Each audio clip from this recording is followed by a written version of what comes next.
인천공항 국제선 보안검색대 앞은 아침부터 여행객들로 붐볐습니다. 그 속에서 윤숙자 할머니가 낡은 캐리어를 천천히 밀며 줄에 섰어요. 78이라는 나이가 무색하지 않게 등은 살짝 굽었지만 깊은 주름이 자리 잡은 얼굴에는 차분한 지혜가 깃들어 있었죠. 숙자 할머니의 옷차림은 소박했습니다.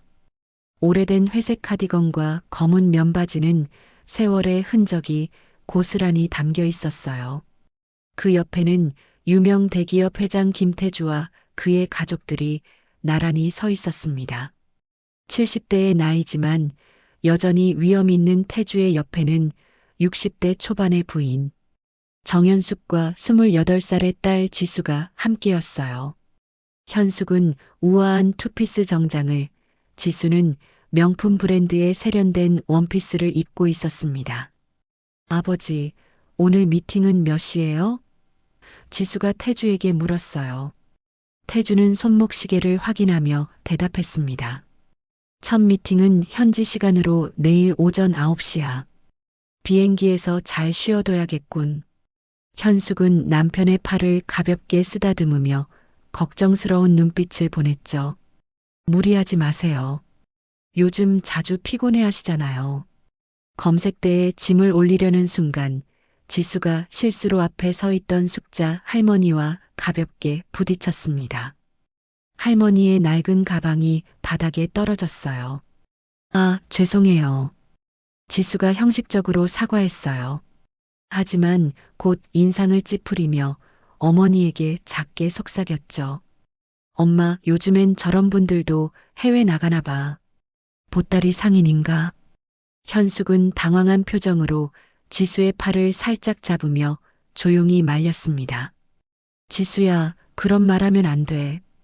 실례야. 하지만 숙자 할머니는 이미 그 말을 들었고 아무 말 없이 고개를 숙인 채 떨어진 가방을 주워 캐리어를 다시 챙겼어요. 그 모습을 본 태주는 눈썹을 살짝 찌푸리며 딸을 날카롭게 쳐다보았습니다. 공항의 소음 속에서도 그 순간만큼은 묘한 긴장감이 감돌았죠. 비행기는 순조롭게 이륙했습니다. 창 밖으로 점점 작아지는 도시의 풍경이 구름 사이로 사라지고 승무원들이 기내식을 나르기 시작했어요. 김태주는 창가 자리에 앉아 노트북을 열었지만 얼굴에 미세한 땀방울이 맺히기 시작했습니다. 평소와 다른 불편함이 느껴졌지만 중요한 출장이라 태주는 그저 피로 때문이라고 스스로를 달랬죠. 아버지, 괜찮으세요? 얼굴빛이 안 좋아 보여요. 지수가 걱정스러운 눈빛으로 물었어요. 태주는 억지 미소를 지으며 대답했습니다. 괜찮아. 그냥 좀 피곤한가 보다. 현숙은 남편의 이마에 손을 대보고는 놀랐어요. 여보, 이마가 너무 뜨거워요. 열이 있나 봐. 이륙 후 2시간, 기내식도 끝나고 조용한 분위기가 흐를 때였습니다. 갑자기 태주가 가슴을 부여잡고 신음을 흘렸어요. 순간적으로 얼굴이 하얗게 변하고 숨을 제대로 쉬지 못하는 모습이었죠. 여보, 여보. 현숙이 다급하게 남편의 손을 잡았습니다. 아버지. 지수의 비명소리가 객실 전체에 울려 퍼졌어요. 승무원들이 급히 달려왔습니다. 객실 승무원장이 마이크를 들고 외쳤어요. 기내에 의사 선생님 계신가요? 긴급 상황입니다. 하지만 아무도 나서지 않았습니다. 경험 많은 객실 승무원장은 침착하게 산소통을 가져왔지만 태주의 상태는 나아지지 않았어요. 그의 호흡은 점점 더 가빠졌고 얼굴은 창백해졌습니다. 지수는 공포에 질려 소리쳤어요. 빨리 착륙해요. 우리 아버지 상태가 심각해요. 현숙은 당황하면서도 남편의 등을 두드리며 그를 진정시키려 했습니다. 숨을 깊게 쉬어요, 여보. 곧 괜찮아질 거예요. 기내는 순식간에 긴장감으로 가득 찼어요. 승객들은 불안한 눈빛으로 서로를 바라보았고 승무원들은 기장에게 상황을 보고하기 위해 분주히 움직였습니다. 그때 누군가 조용히 자리에서 일어났어요. 바로 윤숙자 할머니였죠. 윤숙자 할머니는 침착한 걸음으로 김태주가 있는 좌석으로 다가갔습니다. 그녀의 표정은 평온했고 걸음걸이는 확신에 찬 모습이었어요. 할머니는 작은 가죽 가방을 들고 있었는데 보안 검색대를 통과할 때는 누구도 주목하지 않았던 평범한 가방이었죠. 실례합니다. 할머니의 목소리는 나지막했지만 단호했습니다. 그녀는 작은 침 가방을 열며 말했어요. 맥이 약해요. 협심증 징후입니다. 제가 침을 놓겠습니다. 지금 바로. 지수는 놀란 표정으로 할머니를 바라보았어요. 그녀의 눈에는 의심과 경계심이 가득했습니다. 지금 뭐 하자는 거예요? 누가 당신한테 우리 아버지를 맡긴대요. 승무원장도 당황한 기색이 역력했어요. 죄송합니다만 의료 행위는. 하지만 숙자 할머니는 이미 태주의 손목을 잡고 맥을 짚고 있었습니다. 그녀의 손길은 놀라울 정도로 정확하고 섬세했어요. 오랜 세월 동안 수많은 맥을 짚어온 경험이 느껴지는 순간이었죠. 이건 협심증입니다. 지금 조치하지 않으면 위험해요. 할머니의 목소리에는 흔들림이 없었습니다. 객실 승무원장과 경호원들이 다가와 제지하려는 찰나 정현숙이 갑자기 무언가를 기억해낸 듯 외쳤어요. 잠깐만요. 모두의 시선이 현숙에게 향했습니다. 그녀의 눈에는 놀라움과 희미한 희망이 동시에 담겨 있었어요. 내 아버지가 오늘 아침에 그랬어. 어젯밤 꿈에 침 놓는 할머니가 나왔다고. 현숙의 목소리는 떨렸지만 그녀의 결심은 확고했습니다. 현숙은 조심스럽게 고개를 숙이며 할머니를 향해 말했어요. 선생님, 부탁드립니다. 그 말에 지수는 어머니를 의아한 눈으로 바라보았지만 현숙의 표정은 진지했습니다. 경호원들도 혼란스러운 눈빛으로 서로를 바라보았어요. 숙자 할머니는 고개를 끄덕이고 침통에서 가는 침 몇 개를 꺼냈습니다. 그녀의 손은 마치 오랜 세월 동안 이 순간을 위해 준비해온 듯 흔들림 없이 정확했어요. 할머니의 눈빛에서는 자신감과 함께 깊은 연민이 느껴졌습니다. 모두가 숨을 죽인 채 지켜보는 가운데 할머니는 태주의 상태를 면밀히 관찰하기 시작했어요. 기내는 이상한 긴장감으로 가득 찼습니다. 모든 승객들의 시선이 윤숙자 할머니와 고통스러워하는 김태주에게 고정되어 있었어요. 숙자는 조용히 태주의 옷깃을 살짝 열고 그의 흉부를 확인했습니다.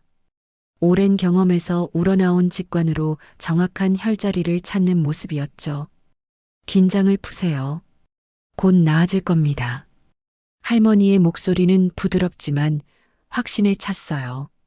현숙은 불안한 눈빛으로 할머니의 손길을 지켜보았고 지수는 여전히 의심스러운 표정이었지만 말을 삼갔습니다. 승무원들도 침묵 속에 상황을 지켜보고 있었어요. 숙자는 가방에서 꺼낸 알코올솜으로 침을 놓을 부위를 소독한 후 침 한 자루를 들어 올렸습니다. 그녀의 손이 태주의 흉부 특정 혈자리를 향해 천천히 다가갔어요. 그리고 숨을 깊게 들이마신 뒤 침을 정확하게 찔렀습니다. 순간 태주의 몸이 살짝 떨렸어요. 기내는 완전한 정적에 휩싸였습니다. 숙자는 가만히 침을 돌리며 태주의 맥박과 호흡을 살폈어요. 그녀의 표정은 평온했지만 눈빛에는 깊은 집중력이 담겨 있었습니다. 몇 초가 지났을까요? 태주의 얼굴에 갑자기 혈색이 돌기 시작했습니다. 그의 숨은 처음에는 거칠게, 그리고 점점 안정되어 갔어요. 그리고 눈을 천천히 떴습니다. 아, 무슨 일이? 태주의 목소리는 약했지만 분명 의식이 돌아온 상태였어요. 지수는 놀라 두 손을 입에 가져갔습니다. 아버지, 현숙의 눈에는 안도의 눈물이 고였고 주변 좌석에서는 안도의 탄식이 터져 나왔어요. 승무원들도 놀란 표정으로 서로를 바라보았습니다. 이제 좀 나아지셨죠? 숙자는 부드럽게 미소 지으며 물었어요. 그녀는 천천히 태주의 맥을 다시 짚어보았습니다. 맥이 돌아오고 있어요. 하지만 병원에 가셔서 정밀 검사를 받으셔야 합니다. 숙자는 이어서 2개의 침을 더 놓았고 태주의 상태는 눈에 띄게 호전되었어요. 그의 호흡은 안정을 찾았고 얼굴에는 생기가 돌아왔습니다. 마치 기적을 목격한 것 같은 순간이었죠. 비행기는 예정된 시간보다 조금 일찍 착륙했습니다. 기장은 특별히 김태주의 상태를 고려해 신속한 착륙을 결정했고 공항 측에 미리 의료진을 대기시켜 줄 것을 요청했어요. 착륙 후 다른 승객들이 내리기 전에 의료진이 먼저 기내에 들어와 태주의 상태를 확인했습니다. 다행히 큰 위험은 넘겼습니다만 즉시 병원으로 이송해야 합니다. 의료진의 말에 현숙과 지수는 안도의 한숨을 내쉬었어요. 태주는 휠체어에 앉아 천천히 복도를 따라 이동했습니다. 그의 얼굴은 여전히 창백했지만 의식은 또렷했어요. 복도 끝에서 태주는 갑자기 휠체어를 멈춰달라고 요청했습니다. 바로 그때 윤숙자 할머니가 자리에서 일어나 나오는 중이었거든요. 선생님, 태주가 힘없는 목소리로 불렀습니다. 숙자는 걸음을 멈추고 그를 바라보았어요. 태주는 떨리는 손을 내밀며 말했습니다. 선생님, 제 생명을 구해주셨습니다. 정말 감사합니다. 현숙도 2 손을 꼭 모으며 정중히 인사했어요. 정말 감사합니다, 선생님. 어떻게 감사의 말씀을 드려야 할지. 그리고 지수에게 눈짓했습니다. 지수는 잠시 머뭇거리다가 고개를 숙였어요. 그녀의 얼굴에는 부끄러움과 후회가 뒤섞여 있었습니다. 죄송합니다. 비행기에서 제가 많이 무례했습니다. 그리고 공항에서도요. 숙자 할머니는 따뜻한 미소를 지으며 대답했어요. 젊은 사람이라 그럴 수 있어요. 고개를 숙일 줄 안다는 건 아주 귀한 덕이죠. 그녀의 말에 지수의 눈에는 눈물이 맺혔습니다. 태주는 의료진에게 부탁해 할머니의 연락처를 받았어요. 꼭 다시 찾아뵙고 제대로 감사 인사를 드리고 싶습니다. 숙자는 조용히 고개를 끄덕였습니다. 그녀의 눈빛에는 깊은 지혜와 평온함이 깃들어 있었어요. 공항을 빠져나가는 내내 태주의 마음속에는 이상한 감정이 일었습니다. 단순한 감사함을 넘어선 묘한 운명적 만남에 대한 감각이었죠. 며칠 후 김태주는 병원 검사를 마치고 자택에서 휴식을 취하고 있었습니다.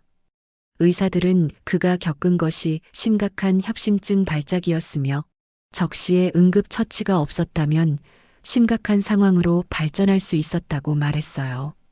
태주는 윤숙자 할머니에 대한 호기심이 커져만 갔습니다. 그분에 대해 알아봤나? 태주가 비서에게 물었어요. 비서는 고개를 끄덕이며 태블릿을 건넸습니다. 회장님, 놀라운 사실이 있습니다. 윤숙자 선생님은 국내 한의학계에서 전설적인 침구 치료 전문가이십니다.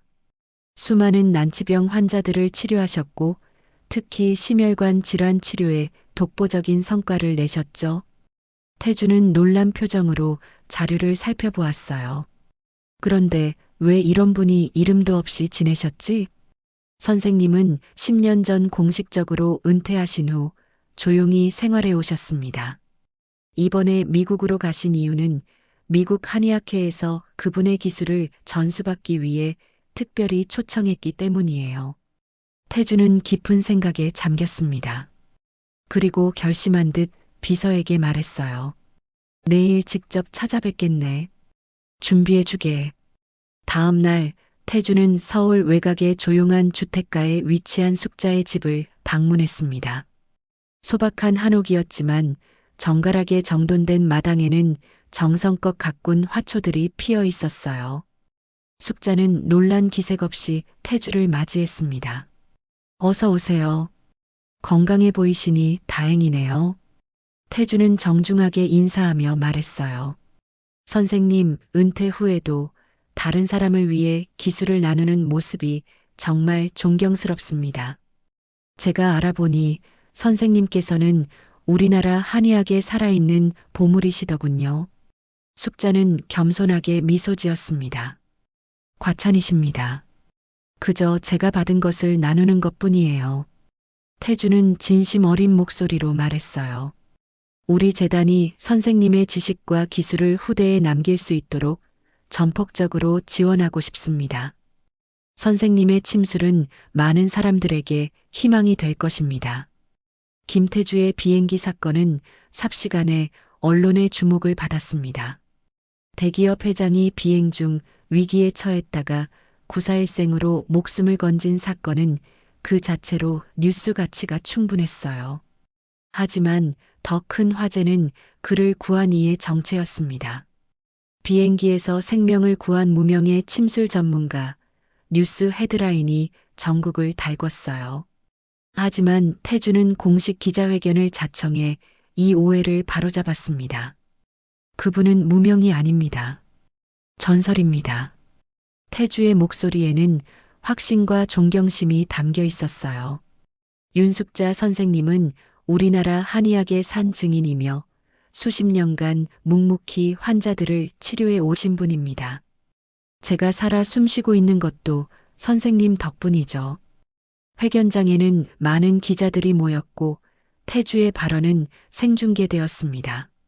그의 진심 어린 고백에 많은 이들이 감동했어요. 선생님은 평생을 남을 위해 살아오셨습니다. 이제는 우리 사회가 그분의 지혜와 경험을 배우고 계승할 차례라고 생각합니다. 지수는 아버지 옆에 조용히 서 있었습니다. 그녀의 얼굴에는 이전의 오만함은 찾아볼 수 없었고 대신 깊은 성찰의 빛이 어려 있었어요.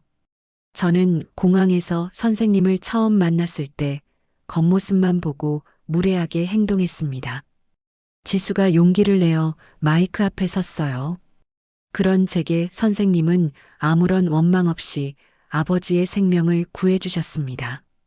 이 경험을 통해 저는 진정한 가치가 무엇인지 깨달았습니다. 기자들의 질문이 쏟아졌고 태주는 차분하게 답변했습니다.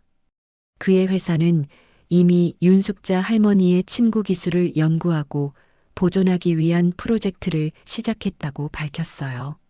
사회적 약자를 위한 무료 한의학 클리닉도 설립할 계획이라고 했죠. 가을빛이 완연한 10월의 어느 날 서울 강남의 번화가에 특별한 건물이 문을 열었습니다. 윤숙자 침구학교라는 이름의 현대적인 건물이었어요. 개관식에는 많은 언론과 의료계 인사들이 참석했고 중앙에는 김태주 회장과 윤숙자 할머니가 나란히 서 있었습니다. 이 학교는 우리 재단의 이름이 아닌 선생님의 이름을 따라 윤숙자 침구학교로 명명했습니다. 태주가 연설했어요. 선생님의 지혜와 기술이 후대에 전해지고 더 많은 생명을 살리는 데 기여하길 바랍니다. 숙자는 소박한 한복 차림으로 무대에 올랐습니다. 그녀의 얼굴에는 세월의 흔적이 깊게 패여 있었지만 눈빛만은 맑고 영롱했어요. 저는 특별한 사람이 아닙니다. 숙자의 목소리는 낮지만 당당했어요. 사람마다 저마다의 소명이 있잖아요. 하늘이 불러가는 날까지 난 그냥 내 자리를 지키며 그 일을 할 뿐이에요. 그녀의 소박한 말에 객석에서는 뜨거운 박수가 터져 나왔습니다. 현숙과 지수도 첫 줄에 앉아 미소 지으며 박수를 쳤어요. 학교 개관 후 태주는 사무실로 돌아와 창밖을 바라보았습니다. 가을 하늘은 유난히 높고 청명했어요. 그는 자신의 삶이 한순간의 우연으로 완전히 바뀌었다는 것을 실감했습니다. 회장님, 첫 수업이 시작됐습니다. 비서가 조용히 알렸어요. 태주는 고개를 끄덕였습니다. 윤숙자 할머니의 첫 수업에는 이미 전국에서 모인 젊은 한의사들이 자리를 가득 메웠죠. 그들 중에는 지수의 모습도 보였습니다. 아버지를 따라 경영 일선에 나서는 대신 그녀는 한의학을 공부하기로 결심했어요. 태주의 입가에 미소가 번졌습니다. 때로는 인생에서 가장 값진 교훈이 가장 뜻밖의 순간에 가장 예상치 못한 스승으로부터 온다는 것을 그는 이제 알았습니다. 오늘도 하늘은 높고 바람은 선선했으며 윤숙자 할머니의 지혜는 그렇게 다음 세대로 조용히 흘러갔습니다.